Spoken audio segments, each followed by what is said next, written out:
Lord, pwede po ba akong mag-alay ng tula para sa'yo? Gusto ko lang po kasi magpasalamat para sa lahat ng mga biyayang pinagkaloob mo. At ganoon na rin ang paghingi ko ng tawad sa lahat ng pagkukulang, sa lahat ng pagkakamali na nagawa ko sa mundo. At higit sa lahat, mga panahong pinagdududahan ko ang mga plano mo. Kasi Lord, hindi ko may tatanggi. Minsan, ayoko na. Ang araw na pagod na ako sa lahat ng mga problema kong daladala. Pinipilit ko nung bumangon at imulot ang mata. Sa bawat umaga at ibulong sa sarili na kaya ko pa. Dahilan kung ba't lagi kitang tinatanong na bakit ako pa. Bakit hindi sila? Pero salamat kasi sa lahat ng mga laban ko sa buhay na napagtagumpayan, alam kong kasama kita. Alam ko sa sarili ko na hindi ako nag-iisa.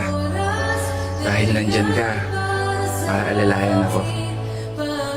Kahit pa, minsan, sinusukuan ko na. Yung buhay na niregalo mo. Buhay na dapat iniingatan ko. Kaya maraming salamat, Lord. Hindi na po ako hihiling ng para sa sarili ko. Para sa pamilya ko na lang. Ingatan niyo po sana sila. Habang abala ako sa pagharap ng mga hamon, magawa kong makulayan ang mga planong maghahatid ng pagbabago sa buhay na nakasanayan ko. Makapagbigay ng inspirasyon sa iba. Yamitan ko lang nasulat ko para sa'yo. Sa iba, na unti-unti nang nawawalan ng pag-asa. Mga taong nakakaranas ngayon ng matinding karamdaman na hindi na alam kung makakaya pa ba. Kaya sana Lord, pagalingin niyo po sana lahat ng mga taong hirap na.